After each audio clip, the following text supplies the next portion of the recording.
Hi everyone, this is कोमल यादव। आज के इस लेक्चर में हम लोग देखेंगे कि बोन्स जो है वो कैसे हमारे बॉडी में है और उसका स्ट्रक्चर कैसा है और उसके अंदर क्या क्या प्रेजेंट होते हैं, इसका शेप क्या है, इसका फंक्शन क्या है, ये सारी चीज़ आज के लेक्चर में देखेंगे। तो चलिए स्टार्ट करते हैं बोन्स के स्ट्रक्चर को। तो बोन का वर्क क्या होता है? ये सपोर्ट देता है, ये प्रोटेक्शन करता है। बहुत सारे ऑर्गन्स जो हमारे बॉडी में होते हैं उसे ये प्रोटेक्ट करने का काम करता है। प्रोड्यूस ब्लड सेल्स, ये बहुत सारे ऑर्गन्स जो हमारे बॉडी में होते हैं उसको प्रोटेक्ट करने का काम करता है। Produce blood cells, blood cell को भी बोन मैरो में बनाया जाता है, तो ये ब्लड सेल्स भी प्रोड्यूस करते हैं। और बहुत सारे मिनरल्स इसके अंदर प्रेजेंट होते हैं, जैसे कि कैल्शियम, आयंस वगैरह, ये सब इसी के कारण। तो बोन जो होता है वो मतलब उसका जो हार्ड होना उतना ज़्यादा स्ट्रॉन्ग जो होता है वो कैल्शियम आयन के प्रेजेंट होने के कारण ही होता है। जब मतलब वैसे ना सिंपल दूध नहीं पीना चाहिए, उसमें बॉर्नवीटा वगैरह ये सब मिलाकर पीना चाहिए, क्योंकि सिंपल दूध में बहुत ज़्यादा कैल्शियम होता है जिसके कारण बोन और भी ज़्यादा स्ट्रॉन्ग होता है। तो उसमें थोड़ा बॉर्नवीटा वगैरह या फिर हॉर्लिक्स वगैरह ये सब मिला के पीना चाहिए।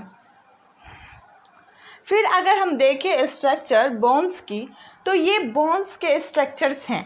ये इस वाले पार्ट को हम बोलेंगे डायाफाइसिस, एंड ये जो ऊपर में जो दो साइड दिख रहे हैं इसको ऊपर वाले पार्ट को बोलेंगे एपीफाइसिस, इस वाले पार्ट को भी और इस वाले पार्ट को भी। बोन जो होता है ये इलोंगेटेड शेप में होता है और हॉलो होता है, अंदर से खोखला होता है। ये सेंट्रल बॉडी में, केंद्रीय शरीर में बोन जो होता है elongated, hollow and central body present. Covering of bones की जो कवरिंग होती है, बोन्स की जो आउटर लेयरिंग होती है उसको बोला जाता है पेरिओस्टियम, और बोन्स के जो सेल्स होते हैं उसको बोला जाता है ऑस्टियोसाइट। तो ये देखिए, अगर हम पेरिओस्टियम के अंदर जाएंगे तो हमें क्या क्या दिखेगा impact bone and cortical bone. ये बहुत सारे impact bone and cortical bone के बने होते हैं। ये जो पेरिओस्टियम होते हैं उसके अंदर हम जाएंगे तो ऐसा हमको दिखेगा। फिर वो जो होता है बोन्स जो होते हैं अंदर से ये फिल्ड होते हैं ground substance and inorganic salt से फिल्ड होते हैं। बोन सेल को हम बोलते हैं ऑस्टियोसाइट। देखा है कभी गांव में, हमारे गांव में जो होते थे बचपन में, जो बच्चे लोग खेलते रहते हैं तो नाक पे ऐसे ऐसे ऐसे आते हैं, तो ऐसे ऐसे चाटते रहते हैं गांव के लोग। तो गांव में जो बच्चे बिलोंग करते हैं गांव से, हमने भी देखे हैं बहुत सारे बच्चों को, हम नहीं करते थे, बहुत सारे छोटे बच्चों को हमने देखा है ऐसे करेंगे तो मम्मी थपड़े वो करेंगी। इसको तब तक नोट करें या फिर स्क्रीनशॉट लें।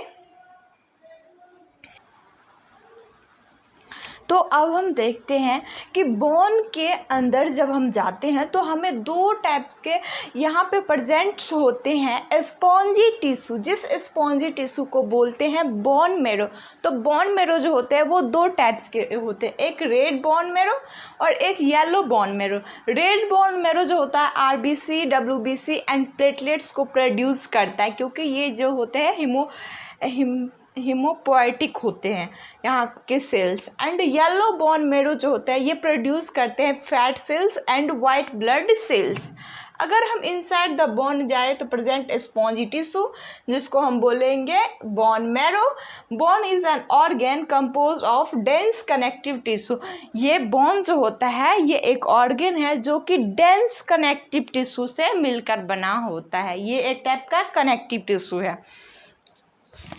पता है जब हम क्लास में रहते, जब हम 11th-12th में थे तो हमारे क्लास में एक सर थे, वो हम लोगों को यही पर चैप्टर्स पढ़ाते थे एनिमल टिश्यू। वो रोज़ ना बोलते थे आज संडे है, आज मेरी बीबी मुझसे ये काम करवाएंगी, आज फ्राइडे है, आज मेरी बीबी मुझसे कपड़ा धुलवाएगी, खाना बनवाएगी, ये करवाएंगी वो पूरे क्लास हम लोग हंसते रहते थे।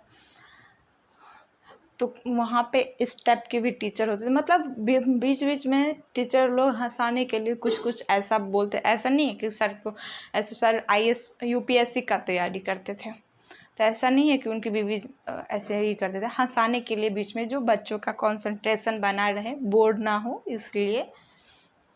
तो इसलिए मैंने नाक सुरखने वाला ऐसे ऐसे वाला इसलिए हंसने के लिए ही बोला था।